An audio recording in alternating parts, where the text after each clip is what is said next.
네, 안녕하세요. 데이터와수 나의 박 팀장입니다. 오늘은 어떤 말씀을 좀 드릴 거냐면, 늘상 파워포인트를 좀 켜면, 요렇게 회색 점선이 보이실 거예요. 요거를 이제 안내선이라고 하죠. 여기 보시면 보기에 클릭을 하시면 여기 이제 안내선이고, 요거를 이제 클릭 해제를 하시면 안내선이 안 보이는데 보통은 그 안내선을 많이 활용하실 거라고 생각을 합니다. 안내선을 클릭하면 이렇게 보이는데, 제가 오늘 말씀드릴 중점적인 부분은 한 가지는 슬라이드 마스터를 활용해서 안내선을 잡는 방법이고요. 그 슬라이드 마스터를 활용을 해서 잡는 안내선의 색상과 배경지에서 보여지는 안내선의 색상이 달라요. 그래서 이런 부분들이 어떻게 조금 효율적으로 활용될 수 있는지를 말씀을 드리도록 하겠습니다. 우선 파워포인트를 먼저 켜시면요, 지체 없이 슬라이드 마스터로 들어가세요. 슬라이드 마스터 중에서 이 표지 말고요, 요 밑에 아무것도 없는 배경이 있는 부분이 있잖아요. 여기에서 그 라인을 조금 안내선을 잡아 볼 거예요. 보기 누르시고 안내선 클릭 해제하셨다가 클릭해서 잡아 주시면 이 안내선을 보실 수가 있는데, 이거 빨간색이죠. 빨간색 안내선을 먼저 페이지 내에서 절대 이 부분까지는 벗어나지 않겠다라고 하는 부분들을 잡아주세요. 위아래, 왼쪽, 그리고 오른쪽. 네, 요렇게 잡아주시고, 요렇게 잡아주셨으면 요 바깥으로는 글상자, 도형 이런 것들이 절대 안 넘어가는 거예요. 왜냐하면 파워포인트는 출력을 했을 때에 느껴지는 여백의 공간, 일정한 공간도 굉장히 중요하거든요. 파워포인트는 저희가 이제 애초의 목적은 파워포인트를 띄워놓고 이제 설명을 하는 용도, 프리젠테이션을 하는 용도기도 하지만, 대부분의 경우는 출력물로서 활용되는 경우도 굉장히 많아요.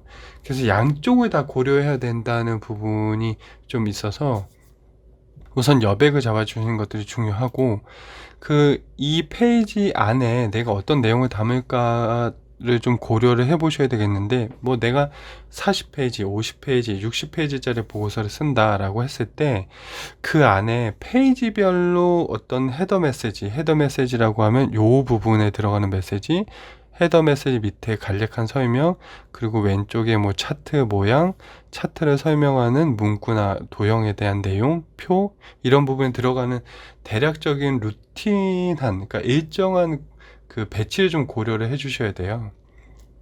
그래서 예를 들면 나는 요 정도의 글상자를 위치시키고, 위에는 요 정도 글상자를 위치시키고, 그 다음에 글상자는 한 요 정도, 헤더 메시지는 요 안에서 소비를 할 거고, 요 아래는 그 헤더 메시지에 대한 어떤 설명이 들어갈 거다. 그리고 밑에 차트에 대한 공간은 한 요 정도, 요 정도보다 한 요 정도가 낫겠죠. 요 정도 들어갈 거다 라는 부분들을 고려를 해주시고 안내선을 잡아주시는 게 중요하고요. 밑에도 사실 저는 넘버링을 쓰는 거를 많이 하기 때문에 넘버링만 좀 중점적으로 말씀을 드리면, 가운데 위치를 시키고, 네, 위치가 됐죠. 위치에서 컨트롤 E를 누르면 중앙 정렬을 하고요. 쉬프트를 누르고 방향키 아래를 누르면 그 상자가 줄어들어요. 네, 여기까지 위치를 시켜놓고, 그 다음에 안내선을 하나 컨트롤 복사해서 아래쪽으로 내려서 잡아주시고, 넘버링은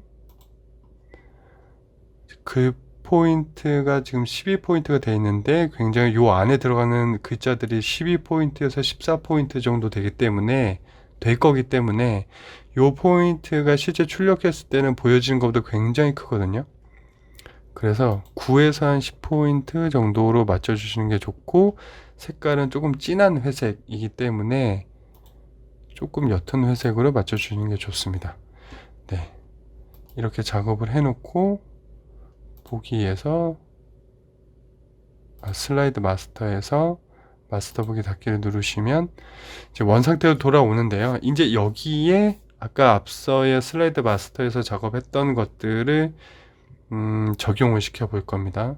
컨트롤 M을 누르면 새 창이 복사가 되겠죠.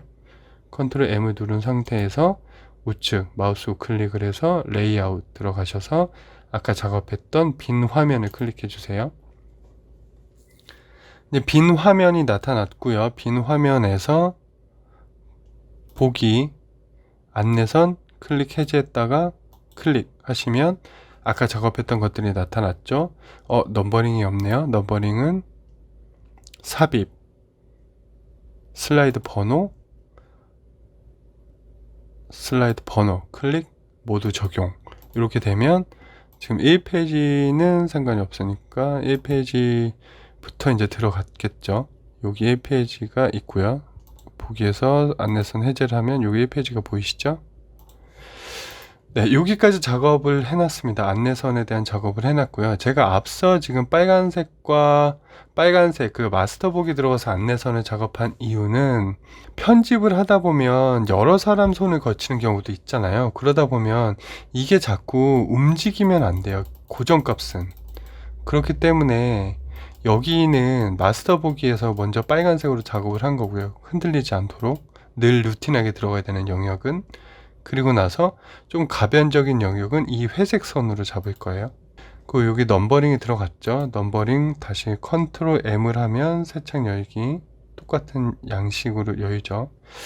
근데 저는 여기를 항상 제 취향인지도 모르겠는데 1페이지부터 있는 건 조금 이상한 것 같아요. 왜냐면 1페이지부터 있는 건 1페이지에는 대략적으로 대부분 표지가 들어가거든요.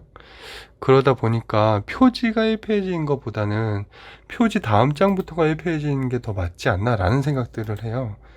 그래서 이렇게 전체 컨트롤 A를 잡아서 전체를 잡고 디자인 눌러서 슬라이드 크기 클릭하고 사용자 지정 슬라이드 크기 클릭을 하셔서 이 아래 슬라이드 시작 번호를 0으로 맞춰주시고 확인 누르시면 여기는 0, 그리고 여기는 1페이지부터 시작을 하게 됩니다. 네, 우선 여기까지 기본적으로 파워포인트를 켜고 내가 문서 작업을 한다라고 하면 여기까지는 무조건 반사적으로 여기까지는 들어온다 라고 생각을 해주시는 게 조금 숙달화 하시기 편하실 것 같아요. 여기에 삽입 누르고 텍스트 상자, 가로 텍스트 상자 그리기 눌러서 아무거나, 그러면 이 위치에 정렬을 시켜주시고 크기 한 24포인트 내지는 한 20포인트 정도가 출력했을 때 괜찮아요. 그리고 볼드치에 들어가는지 안 들어가는지 해당 포인트 설정을 해주시고요. 폰트 설정을 해주시고 조금 더 작은 헤더 메시지를 설명하는 조금 작은 문구가 들어가겠죠. 위치는 적당히 잡아서 요렇게 약간만 오른쪽으로 빼주시면 좀 모양이 좋을 것 같고요. 크기는 16포인트 혹은 14포인트 정도로 줄여주시면 되고, 여기에 경우에 따라서 글머리 기호 편한 대로 넣어주시면 될 것 같습니다. 이런 정도로 작업을 해주시면 이 그대로 복사를 해서 쓸 수도 있고, 이 내용으로 뭔가 그 팀워크를 할 때, 그 학교에서 레포트 같은 것들을 낼 때도 이 양식을 하나만 잡아주시면 팀원들이 거의 동일한 양식으로 작업을 할 수 있겠죠.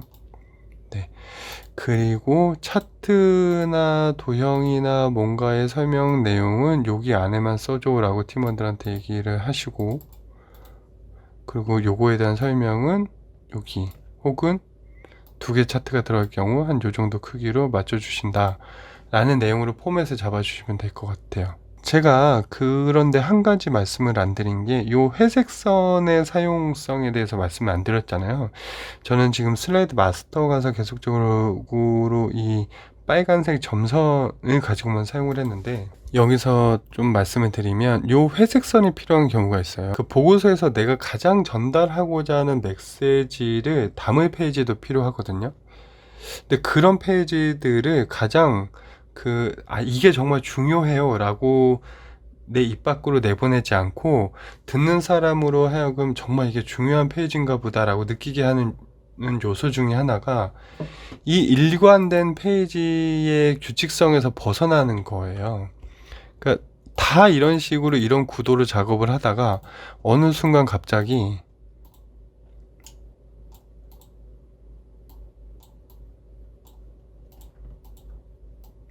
이런 식으로만 작업을 했다고 치죠. 그럼 보는 사람들은 프레젠테이션 한 15분에서 길게는 30분 동안 듣는 동안에 이런 페이지만 익숙하게 되거든요. 그러니까 갑자기 이런 페이지가 나온 거예요. 그러면 듣는 사람들이 약간 집중을 하게 돼요. 왜냐면 무의식적으로 알거든요. 아, 저거에 힘을 줬구나. 그렇게 하려고 사실 이 루틴한 것들이 다 필요한 거다. 그래서 보는 사람들로 하여금 어쨌든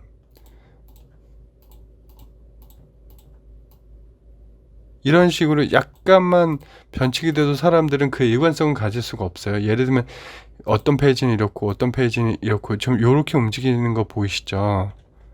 그리고 어떤 페이지는 뭐 요런 정도 이렇게 안 맞추면 작업하는 사람들은 대수롭지 않겠지만 이렇게 움직이는 순간에 그 일관성이 무너져 버려요.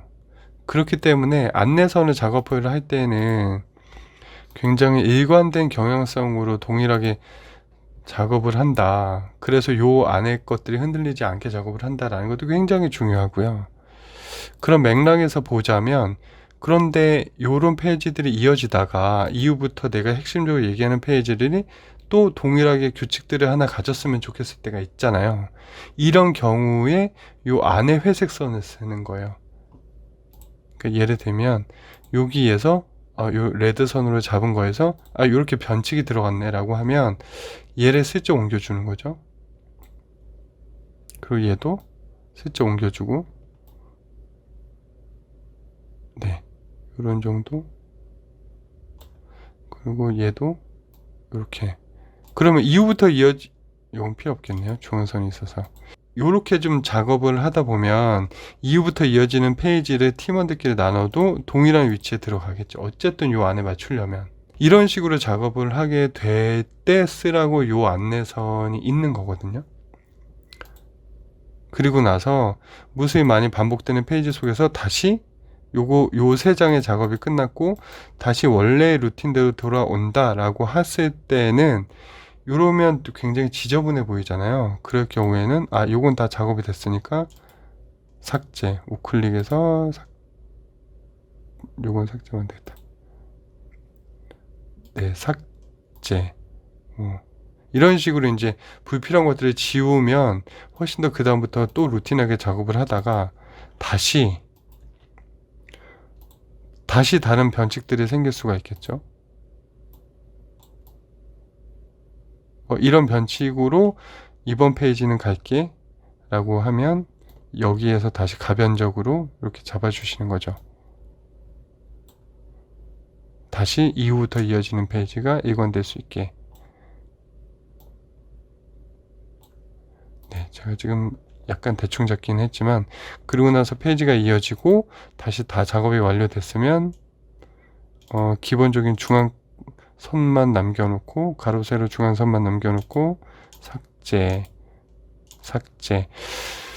근데 이런 식으로 작업을 해주시는 게 좋고, 그래서 안내선, 여기 보기 안내선은 슬라이드 마스터에서의 빨간색 안내선과 이 회색의 안내선을 약간 같이 사용을 하는 것들이 좋다. 그래야지 이 작업이 익숙해지면 조금 파워포인트를 빨리 만들 수 있겠다 라는 말씀을 오늘은 좀 드려보려고 합니다. 여기까지 말씀을 드리는데도 사실 더 많은 얘기가 있는데 내용들이 많네요. 영상을 요런 관점에서 파워포인트를 조금 더 깔끔하게 작업하는 방법, 그리고 단기간에 익숙해지는 방법, 이런 것들을 조금 기회가 될 때마다 좀 말씀을 드려보도록 하겠습니다. 네, 오늘 들어주셔서 감사하고요. 네, 좋은 저녁 시간 그리고 좋은 한 주 보내시길 바라겠습니다. 감사합니다.